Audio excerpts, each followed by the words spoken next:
I am Chris Kaler. And I'm Amber Foster Kyuujin cosplay, and today we are back again to you guys with The Boys, episode 4, season 2. Last episode, Stormfront, can I just bitch slap you? Seriously? So not only is she a psychopath who enjoys killing and hurting and suffering, she's also fucking racist! So, not the girl we wanted to root for. She turned out to be even worse than Homelander, because Homelander at least has a backstory that explains this shit. And Stormfront, I'm struggling to see a backstory that would genuinely explain this behavior. And she seems to enjoy it, because she looks at Homelander like she enjoys surpassing him, but at the same time, she kind of likes the guy. Like, I don't know. She enjoys the front line. Yeah, definitely. She wanted to surpass him, and that's exactly what happened last episode. She killed Kimiko's brother, so it's gonna be personal between these two now. Hughie wanted to die also. He almost did. Like, Homelander almost forced Starlight to kill him, but then Butcher, who also was at odds with Hughie, and that probably did not help Hughie's mental state, stepped in. Basically sacrificed his only way to get his wife so far to help him, so that's cool. Now they might be okay. And yeah, so that's that. And Vought's secret is out. Vought's secret is out. People now know that superheroes are not born, they are created. Of course, Staniger is manipulating people into believing he had nothing to do with this. Yeah, right. We'll see where that leads everyone. And a whale died. Poor Deep. Lucy. Poor Lucy. So, yeah, I say we jump in this episode and see how the boys manage, because now they don't have a way to get Becca. And what do we do next? Like, even, you know, and Starlight, like, what does she do? Like, Homelander is not just gonna let that pass, is he? Also, let's not forget that Becca might be used in the future to help her son use his power. Yeah, he uses them when he's angry or sad, or when his emotions are important, and push him to use his powers, and Homelander might use that. Okay, let's jump in this episode.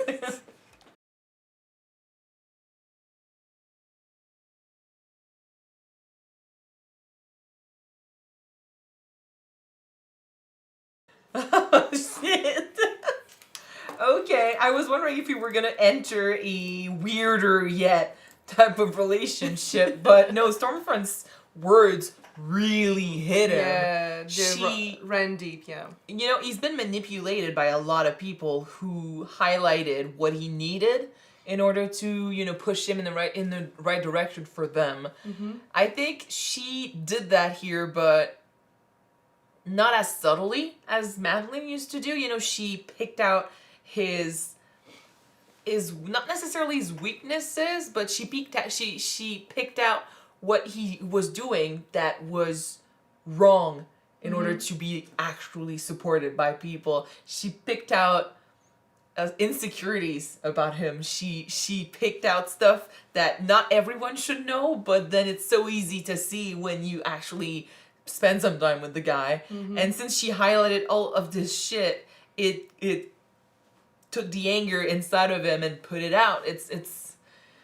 Yeah, he's so troubled. He's so troubled, and he's got so many issues, and he's been okay with, you know, living in his fantasy world with fake Madeline, and you know, hiding behind, you know, on her and being on her lap, and wishing for that confidence that he doesn't have. Like, she's giving it. Well, he was giving him confidence and for affirmation, and, you know, reassurances about the stuff that he wasn't feeling okay about, and then Stormfront just comes out and highlights all of these insecurities, and he's like, well, am I really that weak? I think she brought out the monster, she brought out the beast.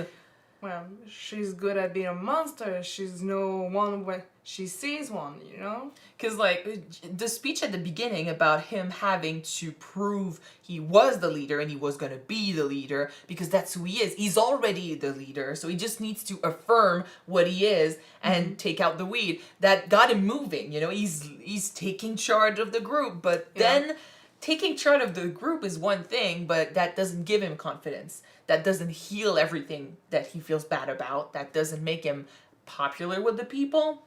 Stormfront, or Liberty, I don't know, she brought out the beast. Not the leader, the monster. I am afraid of what he's going to do after this, because I don't know, like, she said that he doesn't need people to love him. So what if he stops trying to be loved? What if he starts having people, fear him?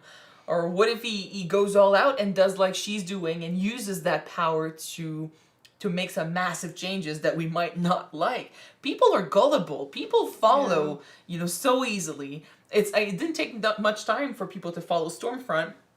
And she's having them, but she's having them curse a company that they used to love. Usually, I think it is easier to rally people behind anger and behind stronger emotion than just like happy ones and just, oh, we're gonna be friends, we're gonna be like support each other. But when people have something to be angry about, I think it's easier for them to be manipulated. Yeah. Fucking Donald Trump did that when he became president. Fucking every president can sometimes do that. That's the best example I can give. In recent years, if you think about it, he took the fact that people were angry at politicians and used this to make them hate politicians and vote against politicians. That's why he was presenting himself as men of the people.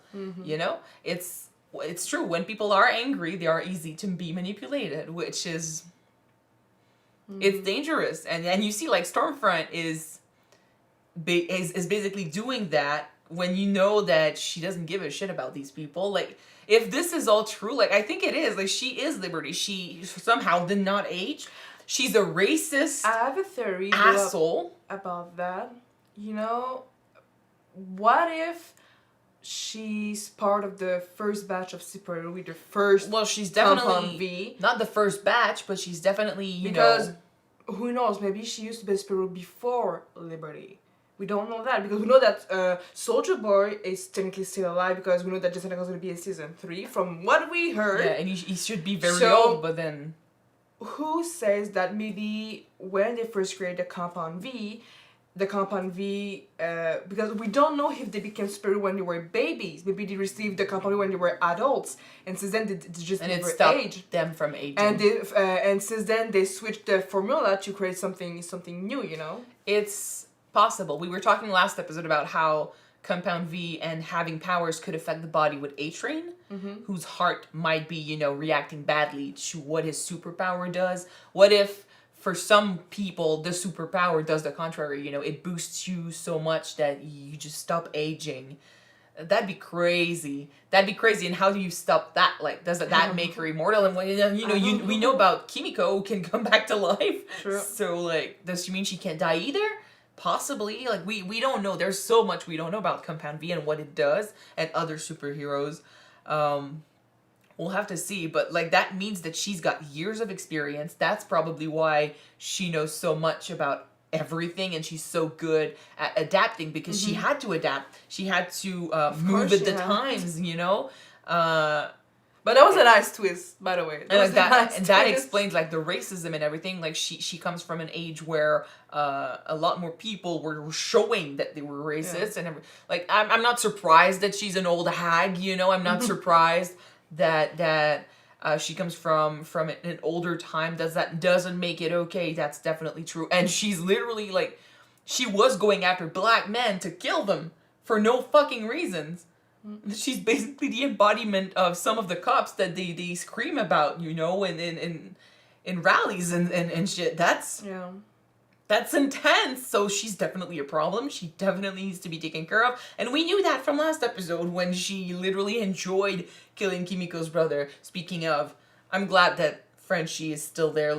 All that talking about him not having to be there to support her and stuff, and then he's still there to help her. Yeah. I love that. It's not healthy for him to lose himself over this, but I mean she needs to grieve on her own. Like it's not something that someone else can do for her. but having someone to show her the right path, or at least be with her when it's difficult, is definitely gonna help. So hopefully Frenchie can do that and still do that, in the future, and she can be okay. Yeah. They need each other. This whole episode was about relationships. I'm glad that we learn about Mother's reason to go against the soup. We now know that Butcher used to be angry before his wife's disappearance, so everything did not start with what happened with her and Homelander. It makes sense because you can't fake personality, he was angry, and he wanted to go after Homelander, but you can't completely change your personality the way he did, So it's always been a part of him. And the attitude and the way he's doing things, and especially the methods he uses, and his way of separating himself from emotions and everyone else and focusing on anger. Yeah. That's got to be something he's had for forever. And she was the one that used to calm him by being with him, but then as soon as she was gone, it came back. The beast came back, yeah. Which makes me wonder, why? What happened? Yeah. So now we have more questions when it comes to Butcher. It's really sad, though, because they both want to be together. They're good for each other, but when they were talking in the car, my first thought was that's got to be harsh for him to, accept a kid of Homelander when, first of all, he's a soup.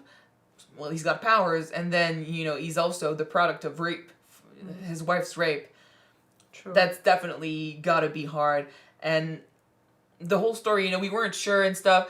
I do prefer this to what we feared might have happened, her going with Homelander and wanting this, and then we feared that option because what we saw of the actress acting, she seemed more maybe shocked about what happened. We didn't know, yeah. We weren't sure if it was because just how she acted the scene or just stuff.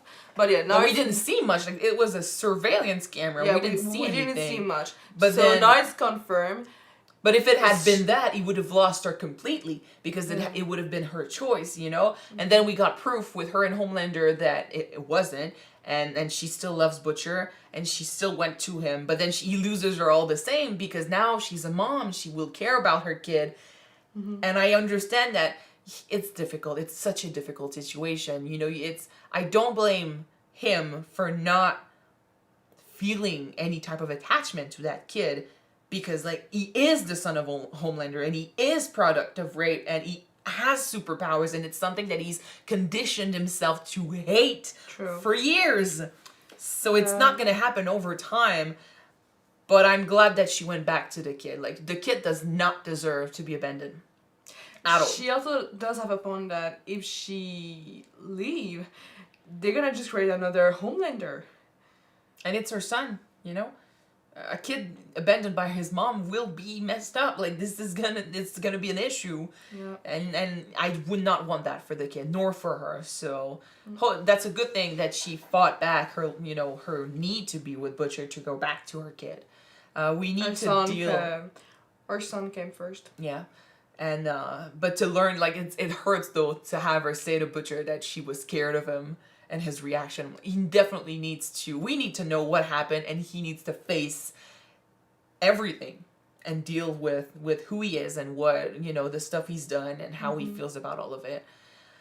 Baby steps, we'll get there.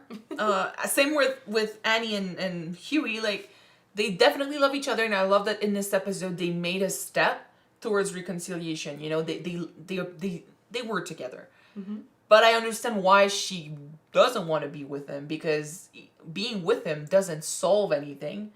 It gives him, but I would argue that it gives emotional support, Having someone to talk to is definitely helpful. But if you cannot deal with your own trauma, your own emotions on your own, even if you have someone's help, you still need to face these things on your own. It starts from you, Even if you give her the support that she needs, by staying within a relationship, she's always that much of being caught by Homelander and just being killed on the spot. That's the thing. It starts from her. The fear that she has won't be dealt with just because he's there. It helps though. With Kimiko and Frenchie, it works. He's there for her, but he can't solve her problems for her. No. She needs to deal with the grief on her own. So same with these two. They are both helping one another, and I think that's what he wants, but maybe she's afraid. I feel like she's afraid that if she allows herself to forget and go with Hughie, she's just gonna live in a world of illusion, kind of like Homelander was doing, and she wants to face the reality of it. Yeah. In the end, they're all alone. That's what she said. Hopefully, stuff can get better, but... I want to lastly talk about the deed and his search for a wife. What the heck? I get why they're doing it. Why they're finding a wife for him if they want him to be reaccepted in society. They wanted to change his reputation, so he's a changed man. I got a lovely wife. Everything would just be so fake. It is gonna be fake. It's someone from the same church, and they want to control this everything so that he's being accepted in society and respected again. But why do they want him to go back into the Seven so much? That's the question, because at first I was like, well, okay, they found him. It's weird. How did they know him? And then they started doing this shit. Stormfront / Liberty knew about this church. So. Well, yeah, but I think a lot of people know about the church. It's a church. There are people in there. Yeah, I know. So, but then who sent them there? And if they came up, if they showed up on their own, why? What do they want from him? What they were doing with him at first, I was like, well, it's helping him in the way. Who knows? That's definitely what's going to happen if he follows them. But then why? I don't know, but I seriously just feel so bad for him because even with what he did in the first season, his character arc is pretty interesting to watch, and I know that he's trying to work on himself and trying to maybe become a better person. Only to be manipulated. Only to be manipulated by people. That's just sad. And I say that even him deserves to find someone who's gonna be there for him truly. Like no more fake story. Well, I don't think he's ready for a relationship at all, though. Like, he doesn't want a relationship. He wants to have a good time. Like, even him in the end, he was choosing, the girl who hinted at sex more than relationship. He doesn't want a relationship.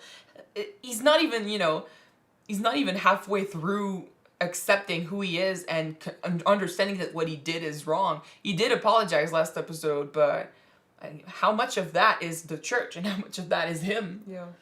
So yeah, he needs time, and he needs to do it on his own, not with the church pushing him in whatever direction they want him to go.